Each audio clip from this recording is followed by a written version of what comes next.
each other, and yet they're in the same group. I mean, sort of categorized accordingly, and it's kind of interesting.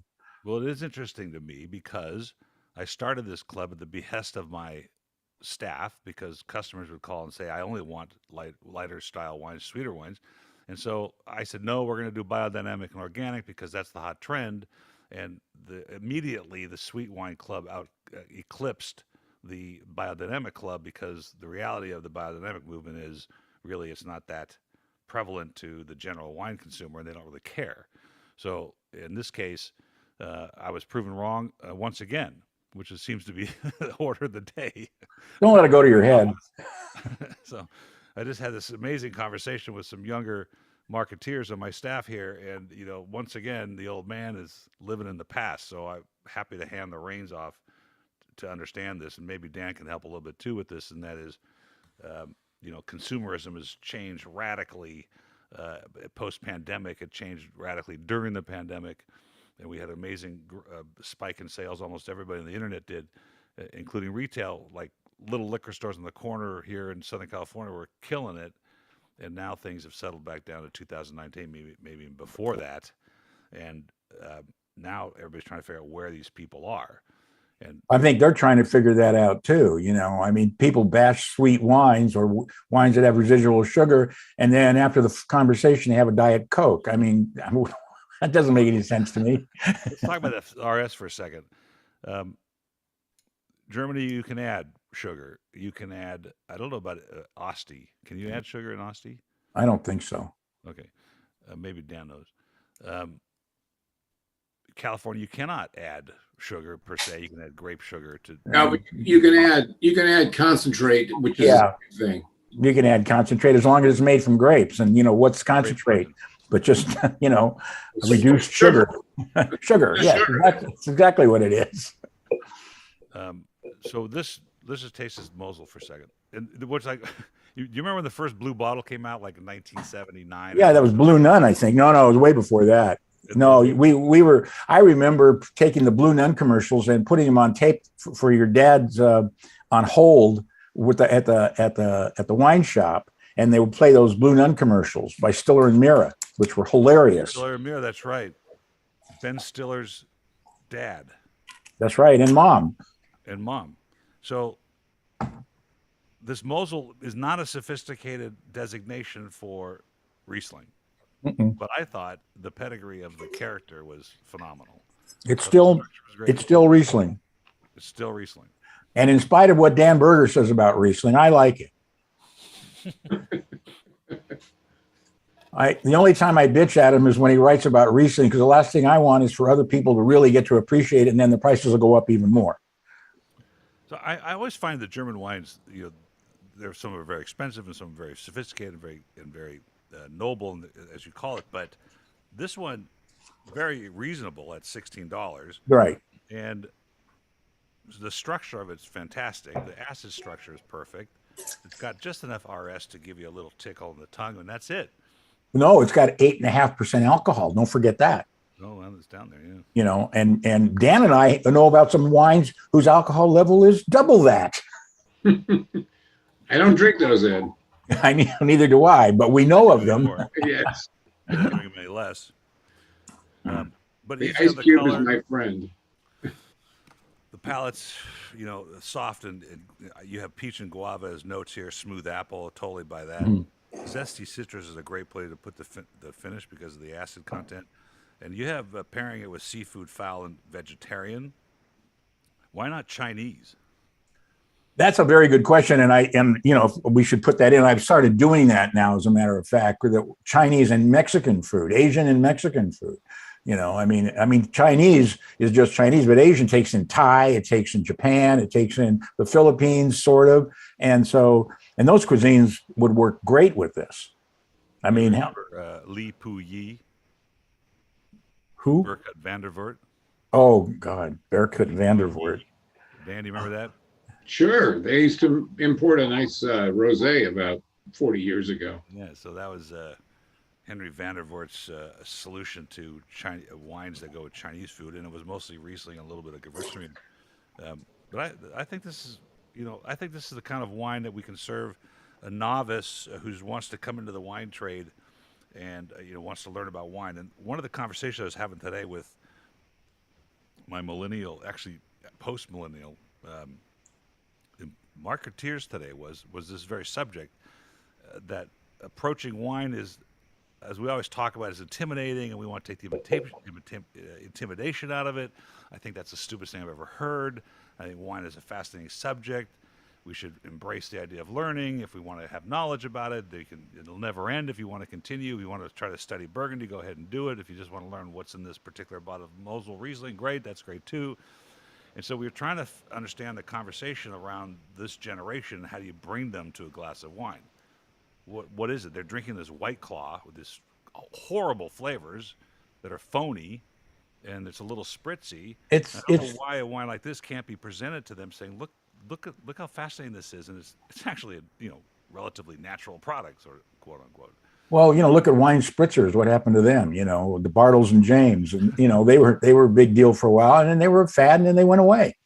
I mean, that's what a fad is. There's a reason why wine's been around for 8,000 years, because it's more fun to drink. There's the general consumption of wine in the world is, increased like a point or something. It wasn't very much. Actually, it's going down a little bit now. And in France, places like France and Italy, there are more people that consider themselves non-drinkers than drinkers, which is catatonic to those two countries, especially Italy. Do you think that's a movement, Dan, of this health, this idea that there are wines that are healthier for you than others? There's a movie coming out called Living Wine, and it's all about the natural wine movement, and it's going to be out in early part of August. And I've read some of the commentary that was published by the producers of the film, and it's scary to think that there is such a magnificent interest in this category of wine that has absolutely no definition. Nobody can define the damn thing. Well, I tried, and I went to the USDA website, and it doesn't exist. There's not even a definition for natural food in America.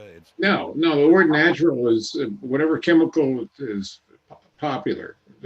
That's what, well, the only way it works is when you call somebody a naturalized citizen. well, and that's few and far between these days. But it's interesting because the definition for natural food in America, per the FDA website, was, well, you shouldn't expect something to be in it that shouldn't be in there. That's what they say. So however you define your how many legal additives are there in wine these days? Now, it's true that the neo-prohibitionists would come back and say, well, all wine's got this stuff in it. 99% of wine doesn't have any of it. So, I think that there is a movement, as you pointed out a few seconds ago, when you're talking about people looking for health benefits and people looking for zero inputs into wine that otherwise, there's somebody once asked me if they add histamines to wine. And I said, why? And he said, because I read a story that said that if you take an antihistamine, you won't get a red wine headache. I said, have you ever gotten a red wine headache? And they said, well, I've gotten headaches. I said, and did you attribute it to the wine? They said, well, I don't know. I'm not sure that I was drinking that day. Wine has always been the whipping boy, and it's not fair. It's very. I just finished an article. It's 2,200 words, and it's all about the healthful benefits of wine. You'll see it next week, Paul. I look forward to reading it because it's an important subject. And I just beat up a bottle of wine that came in through the other day, where they had at the bottom of the label, they put in the calorie count, the amount of sugar in it, the carbohydrates. The carbohydrates. Yeah, right. Oh God. I don't understand it because you said it right. Properly made wine, which is most wine in the world, is going to be dry, so there's no carbohydrates. There's the alcohol content's what it is whether it's 13% or 14 or 12. I don't think it really matters. If you poured the 1% difference into a glass of straight alcohol, you have a few drops. So who cares about that? There is a non-alcoholic product out there that's made by Gießen in New Zealand. Mm-hmm. And the Gießen Sauvignon Blanc, that's zero alcohol, is one of the most remarkable products I've ever tasted. But part of it is the fact that they've got some fruit in there, but it's wine, but it's not 100% grape wine, and it's got low calories, it's got zero alcohol, and it tastes awfully good. In fact, in a blind tasting, I suspected it was actually wine.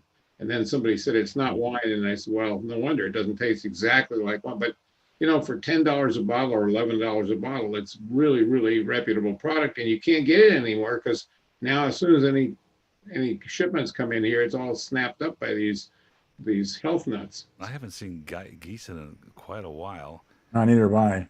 Well, I tasted it about 3 weeks ago, and I was just blown away by the new batch, 2021. What's interesting about that movement, and I had this conversation with winemakers all the time, particularly European, and the conversation is like this: what do you think of the organic movement? Well, we are organic.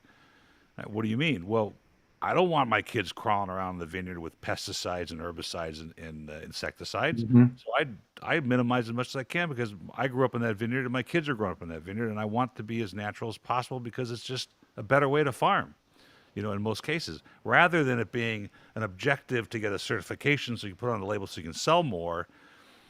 It's an objective to just produce a better product that has more value to terroir and more value to the growing techniques and the terroir and what I consider the terroir of the winemaker. Some people define natural wine as wine in which the fermentation is done entirely with indigenous yeasts from your own vineyard. That's true. That's perfectly fine. It's if that's the kind of wine you want to make. But if you really want to know what great Riesling is all about, you pick up the phone and call Peter Bell, the winemaker at Fox Run Vineyards, who's done the last 40 years of homework on prepared yeast strains. And those are fabulous wines, and they are essentially better quality yeasts than the indigenous stuff, which is a crapshoot, sorry to say. Mm-hmm. That's true. Hey, Ed, let's move to Moscato d'Asti. Yeah. And this is Marco Bonfonte, which I had on the show. And I just thought this was one of the most fabulous Moscatos. And what drives me crazy is I taste these wonderful, balanced wines from the northwest of Italy. And I have to hear people that they want to buy Stella Rosa, with the watermelon flavoring. And this is one of the greatest Moscatos. And if you could just teach somebody or show somebody its comparison compared to that mainstream brand, you make a convert out of them. Well, I was introduced to Bonfonte when I tasted their Barolo at a restaurant, and it was $17 a glass.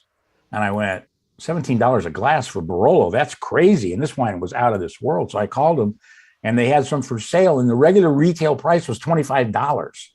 And it was absolutely unbelievable. So I said, well, what else do you guys make? So I ordered a bunch of their wines, including their Moscato and their Bacchetto, and they were out of this world. I mean, absolutely gorgeous wines at great prices.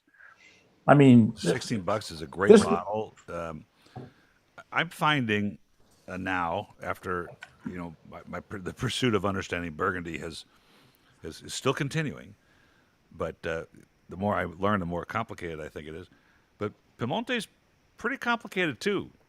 There's some pretty small subregions up there that create some pretty amazing wine, and there's some pretty good values based on those subregions depending on the makers, and I think this is one of them. 2020 Moscato d'Asti, it's 5% alcohol, so it's considerably less than the Riesling we just tasted. But it's not a cloying sugar. No, it's got that gripping acidity. That's the name of the game. I mean, when you drink Sauterne or you drink those gorgeous Trockenbeeren Auslese from Germany, they have tons of residual sugar. But when you swallow the wine, you're left with this dryness in your mouth that has no kind of lingering, thick, sugary kind of taste or essences because of the acidity. We call it balance. It's called balance, and as Dan likes to say, the structure. Mm-hmm. It's the structure, which is an important term that I use all the time. You put pale yellow as the color. You put nose of peach. I agree with that. A wonderful sparkle. It does have sort of almost a champenois lightness to the bubbles. Mm-hmm. A lot of fun. And, the atmospheres of a Moscato is, the reason they don't have a basket on the top is 2 or 4 atmospheres, something like that. Yeah, something like that. I think that's about what I think the legal limit to not be called a sparkling wine is 5 atmospheres. Okay. But I'm not sure. 7 atmospheres is what the sparkling wines are, and champagnes. But the tax on those are $7 a case versus a $1.40 a case. But you put pairing this wine. Now this is important. I want to bring this up with you because I've got some requests by customers and listeners of the podcast to not dumb it down, but to take it down a notch and be more. Have a housewife in, or have a house dad in, or have a chef in, or have an entry level novice of wine to come in and sit on the podcast and ask the questions of us to answer the questions that are on people's minds, rather than soil content, terroir, and other things that go into some of these other conversations. So you wrote pairing your choice, and I think one of the great conversations that are out there with people is pairing food and wine. Now, I'm going to give my honest opinion. I mean, it's a crapshoot for me. Certainly, when you taste a wine and you have food with it, you can tell if it works. But to predict if it works is not that easy to do. Well, of course, everybody's taste is different, and so obviously we're not tasting exactly the same thing. We're tasting a version of it through our senses that are all obviously very, very different. Is that why you copped out and put pairing your choice, so it doesn't matter? Well, no, I said you could have it with dessert, you could have it with fruit, you could have it with butter cookies or spicy Asian dishes, by the way. And if you haven't covered most of the ground there, what else is there? Also, by the way, the famed maitre d' and somm of Los Angeles has joined us here. George Skorka. George, you're welcome to chime in on any comment that we make that you believe or disbelieve is true. I am thrilled you ask for it, because that's beautiful conversation, and I don't like to drive it. That's your show. But Moscato d'Asti, the Italian style, the lingering bitter tail, I always compare it to my waiters. The white wines with residual sugar are not the guilt only when the balance is missing. Think about the lemonade. When you make a good lemonade, you put a little bit of lemon juice in it and less sugar. But when you make a great lemonade, you can put a lot of more sugar when the lemon juice is more, and the concentration then rise. Make a long story short, great Moscato with a little effervescence, with a high level of acid, with all the integrity of the terroir. Residual sugar is not the enemy. That's make it easy to work with a little bit of hint of heat, a little bit of hint of spice, and you can go into the light dishes from chicken to fish, and that can be a perfect pairing, not just a Chablis. Nice, shut up. But that's a beautiful, beautiful story, because people should not feel guilty when they drink wine with residual sugar. Well, that's your choice. Nothing. Skorka. That's just a number. George, Thank you. I love George, by the way. I want to make that perfectly clear. He's one of my favorite people in the world. Well, if you listen to his podcast and how he got to this country and the history in the restaurant business, and then certainly in Los Angeles, the pedigree of the restaurants he maitre d' for and sommed for is pretty amazing. He didn't buy that phony Hungarian accent, did you? He's really from Memphis. Well, look, don't laugh. I had a client, his name was Richard Ney. He was a stockbroker on TV. He had the thickest British accent you'd ever want to know. He was in the movie Mrs. Miniver, which won the Academy Award in 1943 with Greer Garson and Walter Pidgeon. He was the young son. And you would think this guy just stepped off the boat from London town. He was born in Brooklyn. And so it was completely phony. Well, it's like when your dad and I went to taste wines with Monsieur Henri, who was born in New Jersey. Oh. And he had a New Jersey accent you could cut with a chainsaw. When did you do that? Oh my God, this was like 74, 75. That's when I had my first Chambertin Clos de Bezin. I'll never forget it. He was. Guys, I got to go. I've got my radio show coming up in half an hour, so I'll see you soon and do it again. Say hi to the guys at Wine Country. Well, send us the call letters. We can turn it on the internet. 1350 a.m. in Santa Rosa, California, and it's KSRO. By the way, Dan, after our show, the week after, a gentleman came in. He goes, "I heard you on the radio. I wanted to come check out your place." This is Good. in Los Angeles. Come on up and do the show again, Paul. Isn't that great? I'd love to do it. Take care. Thanks for joining us. Yeah. All right. Dan Berger is my hero too. Our old friend Lambrusco, which had a bad rap, and I remember my dad's shop. Oh, it's spilling. My dad's shop that this was just low end, quaffing, semi-sweet red wine. No one understood it, but it seems to have a renaissance in today, and I've had some very good ones. And like you said earlier, it reminds me of some of those sparkling Syrahs that came from Australia a few years ago that kind of dried up, but it's starting to get a renaissance. Have you seen that, Ed? Mm-hmm. See, I love the nose because it just smells like a dry wine. Well, it is fairly dry. I mean, it says frizzante dolce, but which is sparkling and a little sweet, but it's you could have this with literally again anything. I mean, it's just it's got all kinds of stuff going on. So Emilia-Romagna being what, the north, kind of the center north? Yeah, north, slight, and a little bit west. Which that's where prosciutto comes from, and the greatest cheese in the world, Reggiano Parmigiano. And some other great works of art as well in the food and wine world. And what I like about this one, and what I love about some of these brands we're seeing, and some of the wines that are coming in, and I get fascinated by it. Maybe it's the wine geek in me, but you see these things like this wine has 20% Lancelota, and I think one of the most fascinating parts of Italian wines, they have like 2,000 indigenous wine grapes there, is finding these sort of nuanced grapes that add some complexity or add some kind of, in this case, you wrote aromatic, and there's a little bit of grape flavor in this from that. But I just love the idea of these things being found and used and blended, and we get a chance to taste them. Well, what I love about this wine is the name Lambrusco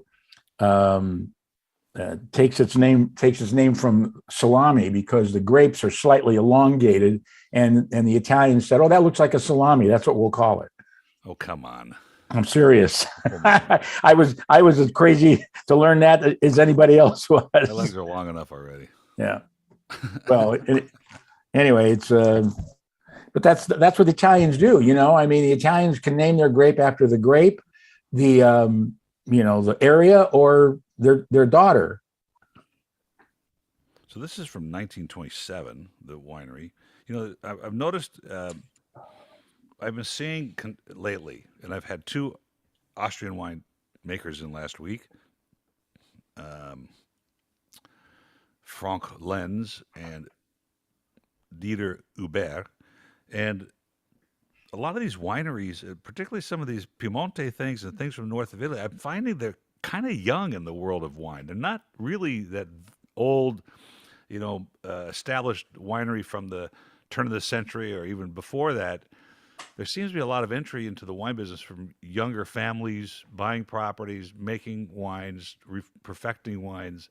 The Sicilian maker I had in a few weeks ago, same thing, maybe from the 80s. And I thought this is fascinating that there's some generations getting into the wine business that are not generational, like almost like California winemakers. Well, we've featured some wines that were founded in the 1700s and the 1800s, early 1800s. And when you have. Let me ask this question, because I ask it a lot. The monks of Burgundy, the monks of Bordeaux, they had nothing to work with except time. They had a lot of time, I guess. But we're able to establish and figure out the better vineyards, the better plots of land, the better terroir. Right. Some wines. Now I understand, and I would love to bring forward a fresh bottle of anything that was made in those generations. Even in Champagne in the 1750s, when it was such a growing industry.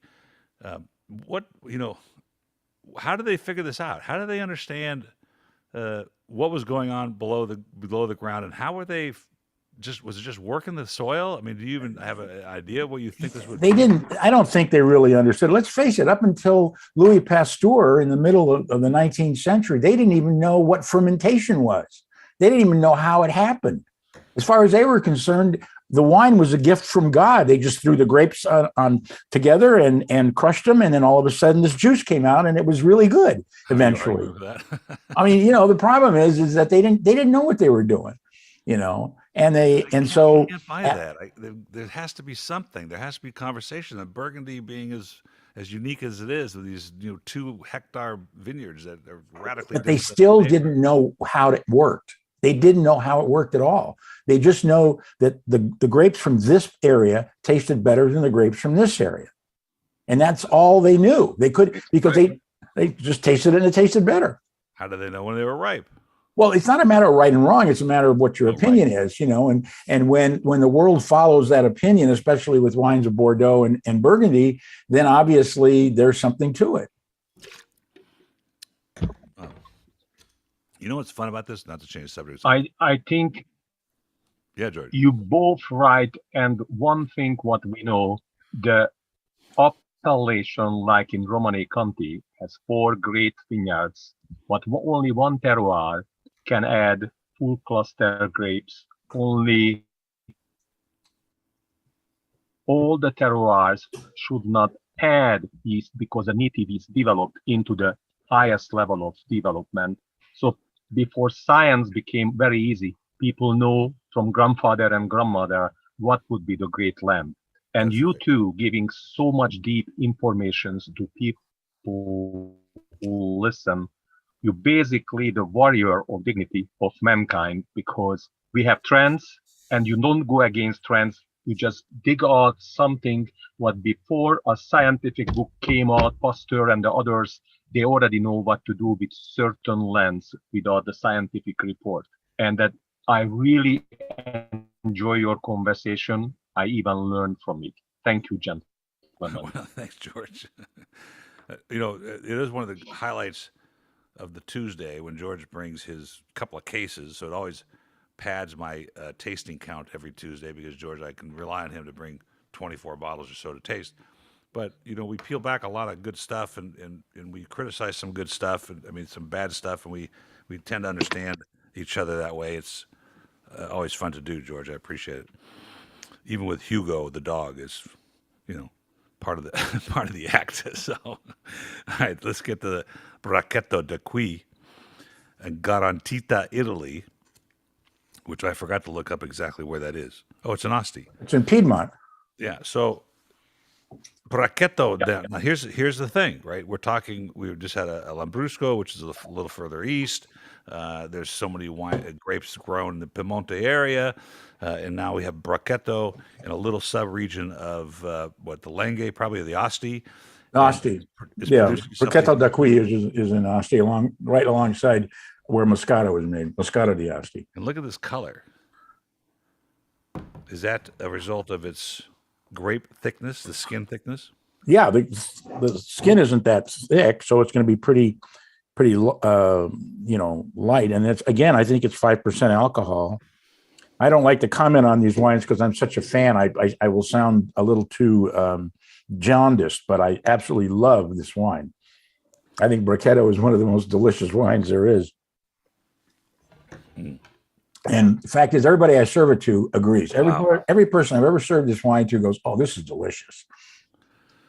Okay, so you talk about here's what I'm talking about. It was invented in the 1970s by Arturo Bersano. Mm-hmm.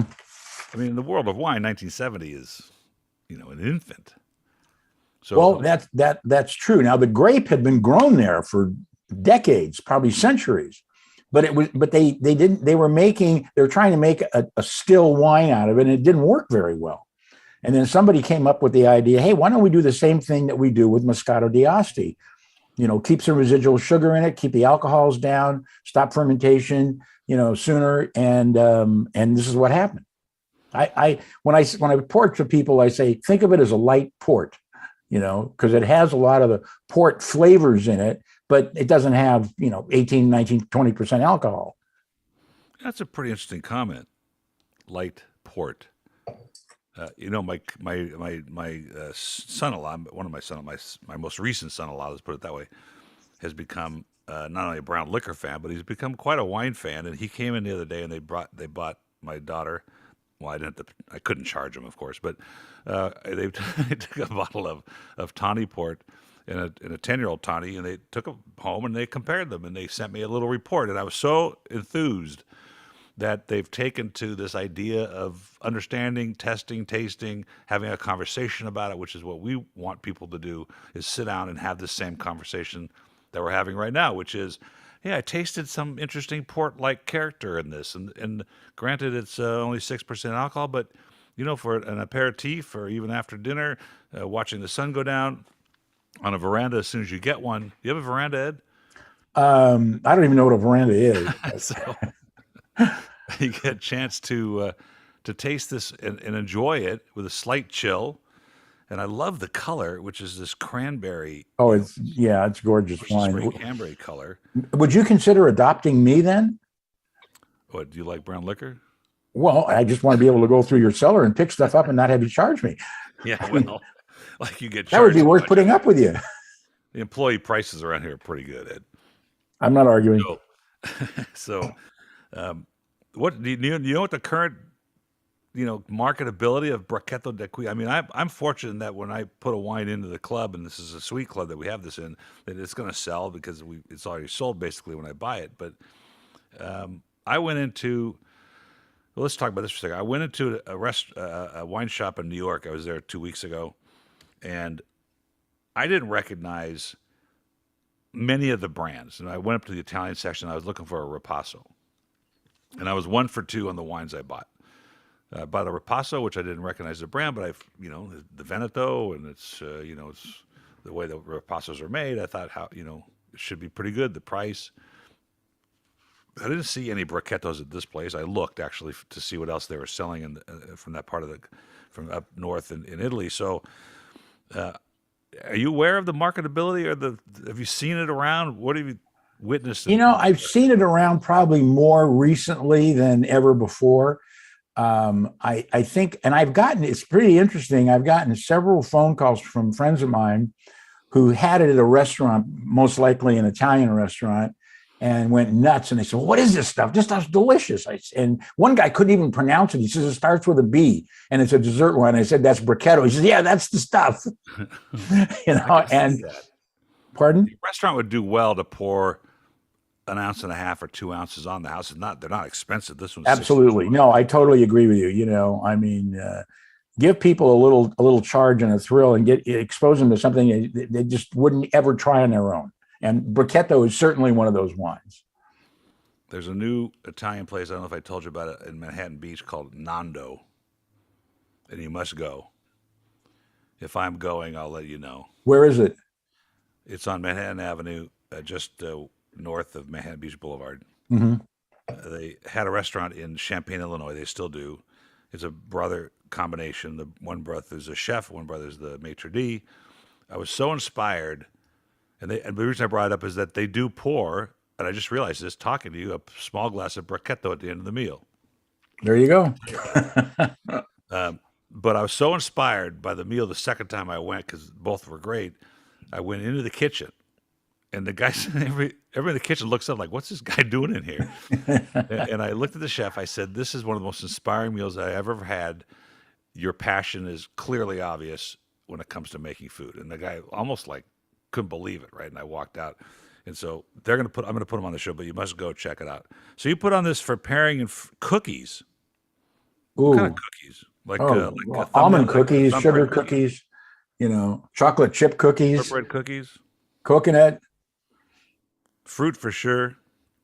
Love the palette description, engaging strawberry. You're right on with that. Nose of violets and rose petals, and then a very pale crimson, which is great. And drink through 2022. I think there's enough acid it'll carry longer than that properly stored. But it's kind of under its own atmosphere too, with the bubbles. I had it with my sweetie who was watching us, by the way. Oh, hi, Ann. I turned her on to Brachetto. I appreciate you joining us, because no customers were, so that's really great. So, Well, Anne's from Germany, and I had to introduce her to German wines. oh, what part of Germany were you from that you didn't know about German wines? You have to unmute yourself. Sweetheart, you're muted. You have to unmute We yourself. can't hear you. Oh, The area around Heidelberg, and I have many relatives. They live in the Eltville, for instance, that Ed knows all about, and other places, Hesse, Oh yeah, right. Mhm. Heidelberg, home of the Yeah. printing press. Yeah, That's that's what I hear, but that's not That's not. what connects me to it.